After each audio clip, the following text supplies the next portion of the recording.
Assalamualaikum warahmatullahi wabarakatuh. Allahumma sholli wa sallim wa barik ala nabiyyina Muhammad wa ala alihi wa sahbihi ajma'in, amma ba'du. Ahlan wa sahlan wa marhaban bikum jami'an. Ikhwah akhwati fillah, adik-adik santri kelas 10 KMI Thullab wa Thalibat. Alhamdulillah, pada kesempatan kali ini kita bisa bertemu kembali untuk melanjutkan kegiatan KBM online kita di mata pelajaran Al-Fiqh. Insya Allah pertemuan kali ini kita sudah masuk bab baru, yaitu bab Ihya'ul Mawad, yaitu artinya di sini bab penghidupan lahan atau menghidupkan lahan yang kosong, tidak diketahui pemiliknya itu siapa, kemudian untuk dijadikan lahan yang bermanfaat atau produktif ya. Tapi sebelum kita masuk ke materi ini, kita sedikit memurojaah ya. Pertemuan yang lalu kita sudah selesai membaca, kemudian membahas terkait dengan bab asyarikah wal musaqah wal muzaro'ah ya. Itu tolong nanti kalian pahami dengan baik dan benar ya, karena itu juga materi yang penting. Misalnya terkait dengan syarikah atau perserikatan, persekutuan, mitra kerja, mitra bisnis yang terdiri dari, di dalam kitab disebutkan ada namanya syarikatu al-ainan, kemudian syarikatu al-mudharabah, kemudian syarikatu al-wujuh, syarikatu al-abdan, kemudian syarikatu al-mufawadah. Itu pengertiannya apa, kemudian apa perbedaan antara syarikatul ainan dengan syarikatul mudharabah, kemudian perbedaan antara syarikatul ainan dengan syarikatul wujuh dan yang lain. Kemudian apakah syarikatul ainan wasyarikatul mudharabah wasyarikatul wujuh wasyarikatul abdan termasuk bagian dari syarikatul mufawadah. Pengertiannya itu tolong kalian pelajari dan pahami dengan baik. Kemudian juga kita sudah mempelajari terkait dengan al-musaqah wal muzaro'ah. Apa makna secara umum ya, maksud, pengertian atau gambarannya dari al-musaqah dan al-muzaro'ah itu. Kemudian apa persamaan dari al-musaqah dan al-muzaro'ah, serta apa perbedaan antara al-musaqah dan al-muzaro'ah. Setelah itu, agar kita lebih paham, kita ikat ya dengan sebuah acuan, apakah ada titik persamaan antara asyarikah, mitra kerja, dengan transaksi atau akad al-musaqah wal muzaro'ah. Kemudian apakah ada titik perbedaan antara syarikah tadi, baik itu syarikah al-ainan, syarikatul mudharabah, syarikatul wujuh, syarikatul abdan, syarikatul mufawadah dengan al-musaqah dan al-muzaro'ah. Kemudian bagaimanakah aplikasi dari akad atau muamalah itu, yaitu syarikah, al-musaqah dan al-muzaro'ah di masa sekarang ini ya. Seperti itu. Dan ini materi kita kembali ke materi kita halaman 95. Apakah bagian, termasuk bagian dari yang namanya syarikah ataukah al-musaqah ataukah al-muzaro'ah, ataukah dia semacam istilah tersendiri berbeda dengan materi yang kita pelajari sebelumnya. Baik. Silakan dibuka kitabnya di halaman 95. Bab Ihya'ul Mawad ya. Bab penghidupan lahan. Bahasa mudahnya menghidupkan lahan kosong yang belum diketahui siapa pemiliknya untuk dikelola dengan baik dan dimanfaatkan sehingga menjadi lahan yang produktif ya. Tentunya dengan cara tanggung jawab ya. Bukan sekedar mengambil keuntungan. Nabda, kita mulai.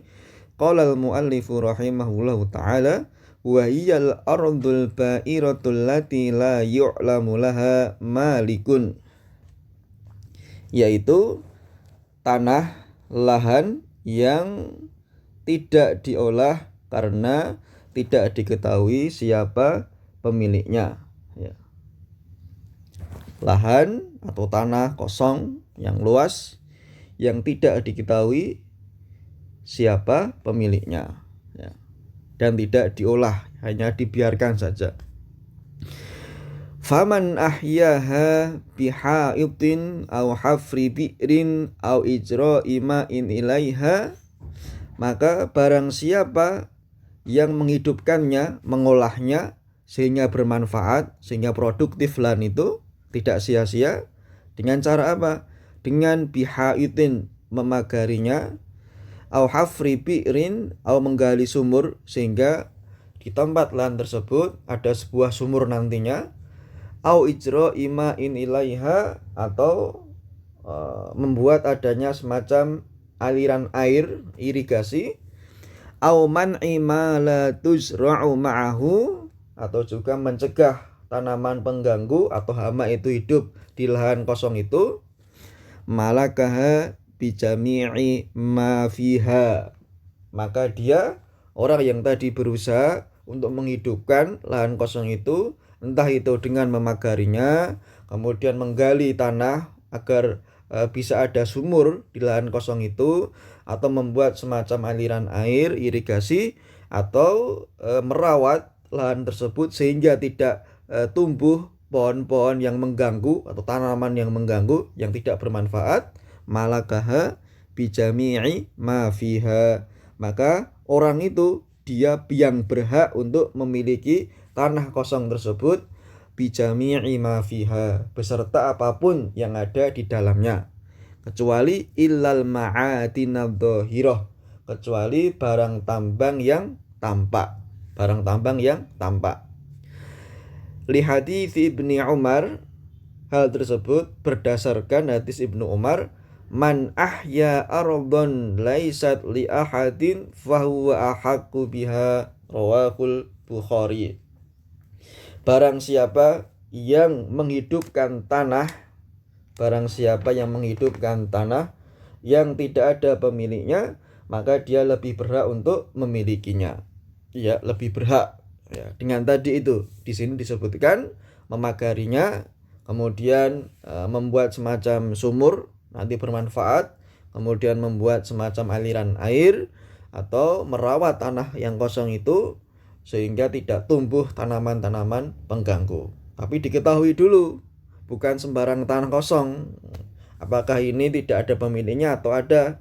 Apakah ini diketahui tanah ini sudah ada sertifikatnya atau belum? Nah, itu penting. Bukan sembarangan seolah-olah tanah kosong, lahan kosong dipagari semaunya, atau misalnya dibuat irigasi, tidak seperti itu ya. Kalau kita aplikasikan di zaman sekarang, mungkin di kota-kota agak kesusahan, tapi kalau di desa-desa mungkin masih bisa ya, dengan syarat apa? Belum diketahui pemiliknya. Kemudian di sini wa idza tahajjara mawatan, tahajjara dari kata-kata al-hajar, jika seseorang melakukan tahajjur, membatasi, atau di sini istilahkan ya, jika seseorang memagari batu, membuat semacam pagar dengan batu pada tanah yang mati tersebut, pada lahan yang kosong tersebut, bi'an ada rohaulahu ahjaron, misalnya dengan meletakkan batu di sekelilingnya, au hafaro bi'ron, atau menggali sumur, lam yasil ila ma'iha, tetapi tidak mencapai kedalaman airnya, au uqti'a ardhon, atau kering dan tidak lagi keluar airnya, fahuwa ahaqqu biha, maka dia tetap berhak memiliki tanah tersebut, dengan syarat wala yamlikuha hatta yuhyiha bima taqaddama, tetapi tidak memilikinya sampai dia itu menghidupkannya, mengelolanya dengan usaha yang telah dia lakukan ya. Jadi kalau sekedar memberikan batu-batuan kemudian dipagari agar binatang yang buas misalnya tidak datang untuk merusaknya, atau hama tanaman yang liar muncul, atau dia berusaha untuk membuat semacam sumur tetapi belum sampai, kemudian ditinggal beberapa waktu, setelah itu dilanjutkan kembali, maka dia berhak, tetapi berhaknya itu secara mutlak sampai dia merawatnya, mengelolanya, dan bermanfaat. Kalau sekedar membuat misalnya meletakkan batu di sekelilingnya, kemudian berusaha menggali tanah untuk membuat sumur tapi belum keluar airnya, dia sudah dianggap apa? memiliki, tapi tidak keseluruhan. Dia dianggap memiliki keseluruhan dalam ilmu fikih, dalam pandangan syariat, setelah dia total berusaha untuk merawatnya, mengelolanya, sehingga memang benar-benar dipagari, sudah tinggi misalnya. Kemudian merawatnya bermanfaat, sumur yang tadinya ia gali muncul airnya, sehingga bisa dibuat irigasi dan menghidupkan lahan atau tanah kosong tersebut, sehingga bermanfaat, baik itu untuk orang lain, untuk tanaman, untuk hewan dan yang semisalnya.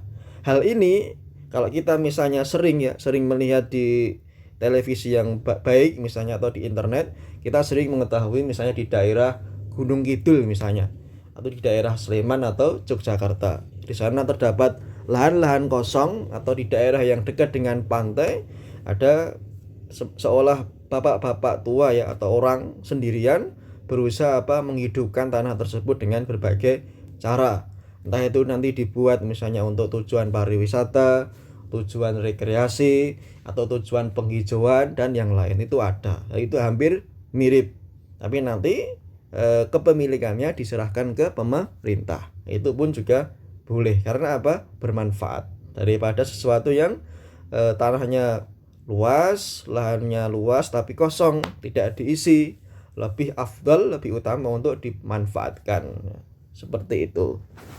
Baik, jadi pertemuan kita kali ini materinya terkait dengan menghidupkan lahan kosong atau lahan yang mati untuk diolah sehingga produktif, bermanfaat untuk orang lain atau untuk makhluk yang lain, misalnya tumbuh-tumbuhan atau hewan yang lain.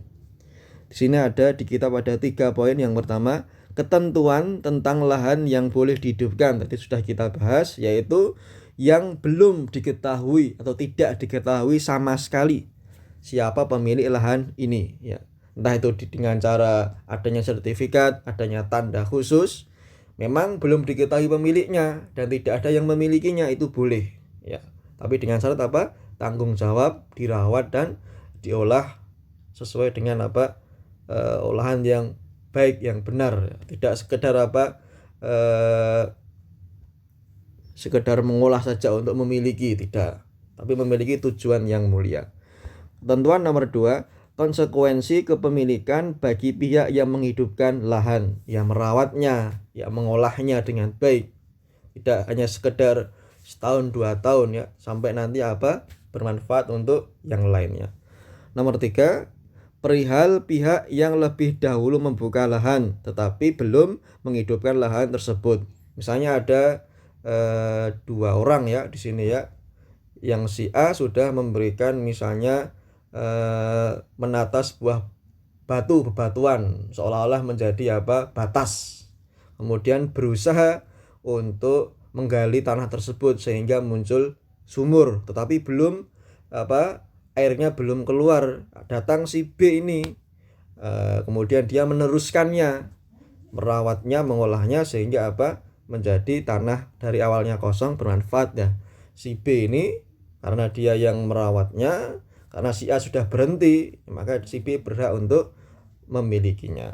Tapi nanti kalau ada kesepakatan dan dua-duanya boleh ada kesepakatan misalnya, ya udah kita kerjasama merawat dan mengolah lahan atau ladang yang kosong ini, itu pun boleh, terutama di masa sekarang ini. Baik, itu tadi materi kita terkait dengan bab Ihyaul Mawad, bab menghidupkan lahan kosong yang tidak diketahui siapa pemiliknya agar bermanfaat dan produktif. Baik, untuk pekan ini silahkan nanti materi yang pernah Ustadz sampaikan terutama di bab syarikah ini, kemudian bab sebelumnya terkait dengan al-wakalah itu juga penting, kemudian bab sebelumnya as-sholah itu tolong dimurojaah. Nanti insyaallah pekan-pekan berikutnya mungkin akan ada namanya tugas harian atau latihan amah, nanti akan Ustadz sampaikan menyusul. Maka tolong ketika ada materi yang Ustadz sampaikan disimak